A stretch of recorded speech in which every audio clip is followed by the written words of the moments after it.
Assalamualaikum dan salam sejahtera. Saya Wana Syairani binti Kamarul Zaman, S63013 akan membentangkan tugasan individu yang bertajuk Persepsi Pelajar Universiti Malaysia Terengganu mengenai faktor-faktor berlakunya gejala rasuah dalam kalangan penjawat awam dan kesannya terhadap sosioekonomi di negara Malaysia. Pengenalan. Pada era globalisasi kini, isu rasuah dilihat telah menjadi isu global. Secara umumnya, rasuah bermaksud tindakan menerima atau mendapat suapan sebagai balasan di atas perkara yang dilakukan. Isu rasuah dilihat semakin membimbangkan apabila ia melibatkan penjawat awam. Penjawat awam merupakan seorang birokrat yang diupah oleh pihak kerajaan untuk berkhidmat dalam sektor awam. Peningkatan kes rasuah yang melibatkan penjawat awam dapat dikaitkan dengan nilai integriti penjawat awam tidak lagi menjadi prinsip asas dalam melaksanakan tanggungjawab mereka sebagai penjawat awam.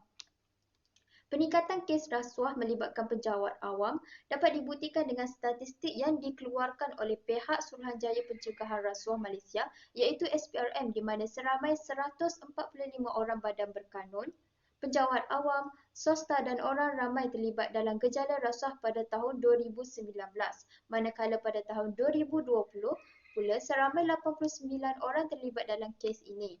Justru, tujuan kajian ini dilakukan untuk mengetahui persepsi pelajar Universiti Malaysia Terengganu mengenai faktor berlakunya rasuah dalam kalangan penjawat awam dan impak buruknya terhadap sosioekonomi di negara Malaysia. Tambahan lagi, langkah-langkah mengatasi kegiatan rasuah dalam kalangan penjawat awam juga dinyatakan dalam kajian ini. Dalam analisis isu, pengkaji akan menerangkan faktor, kesan dan langkah mengatasi gejala rasuah dalam kalangan penjawat awam. Terdapat 6 faktor berlaku gejala rasuah dalam kalangan penjawat awam. Namun begitu, disebabkan kekangan masa, hanya 2 faktor sahaja yang akan diterangkan. Faktor yang pertama ialah faktor sifat materialistik penjawat awam.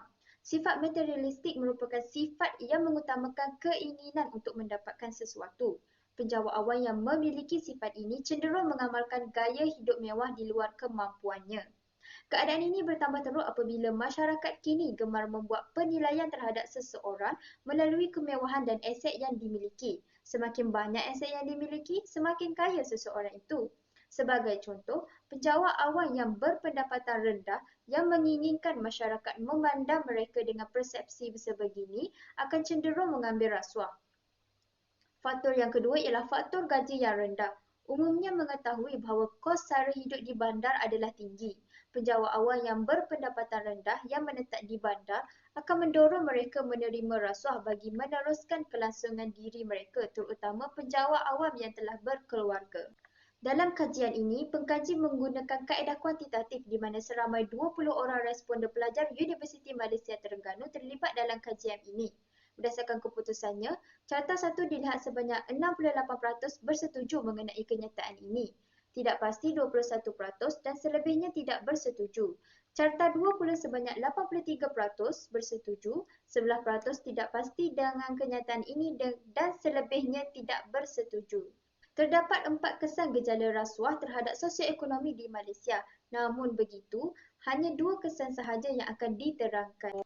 Kesan yang pertama ialah melahirkan penjawat awam yang tidak beretika. Kebanyakan masyarakat mengaitkan isu rasuah dengan nilai integriti seseorang. Hal ini kerana masyarakat berpendapat bahawa penjawat awam yang mengamalkan rasuah kekal menjalankan tanggungjawab yang telah diamanahkan kepada mereka. Kesan yang kedua ialah peningkatan kadar inflasi.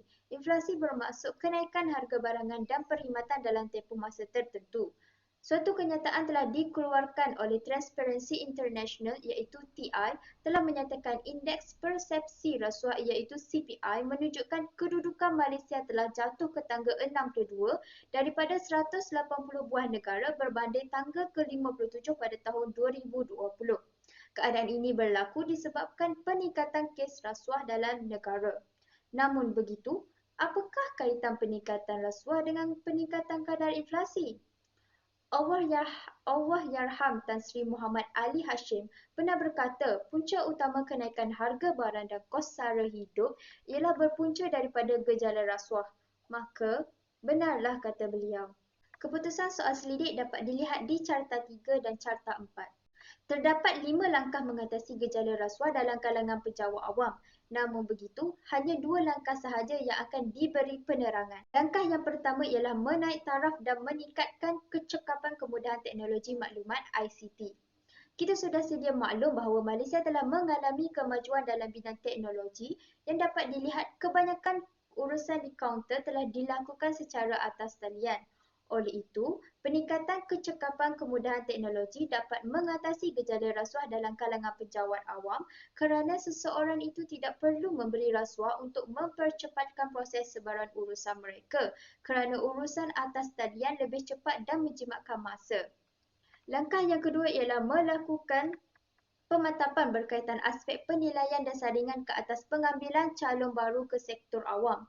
Pengambilan calon baru ke sektor awam hendaklah melepasi tapisan atau saringan keutuhan dan integriti yang lebih ketat dan lebih terperinci sebelum mereka diterima masuk. Keadaan ini dapat mengatasi gejala rasuah kerana mereka telah disaring dengan ketat dan mereka yang mempunyai sikap yang boleh mendorong mereka mengambil rasuah tidak akan ada dalam sektor awam. Keputusan soal selidik dapat dilihat di Carta 5. Sebagai kesimpulannya, gejala rasuah dalam kalangan penjawat awam banyak meninggalkan impak yang negatif terhadap negara. Disebabkan itu, gejala rasuah hendaklah dibendung dengan kadar yang segera sebelum ia menjadi budaya dan amalan dalam kalangan penjawat awam yang mana boleh meruntuhkan nilai integriti dan etika seseorang. Langkah-langkah yang efektif hendaklah dilaksanakan bagi mengatasi isu ini. Langkah pencegahan yang hendak dilaksanakan pula hendaklah diselaraskan dan diubah suai agar ia relevan dengan situasi sekarang. Namun begitu, kita harus menerima hakikat bahawa gejala rasuah akan sentiasa ada dalam negara. Sebagai manusia yang boleh membezakan perkara baik dan perkara buruk, mahukan kehidupan yang aman serta hidup di bawah pemerintahan yang adil, hendaklah menjauhkan diri daripada gejala rasuah. Oleh itu, dengan adanya kajian ini diharapkan dapat dijadikan paduan oleh pihak-pihak yang bertanggungjawab bagi mengatasi isu rasuah yang melibatkan penjawat awam. Sekian daripada saya. Terima kasih.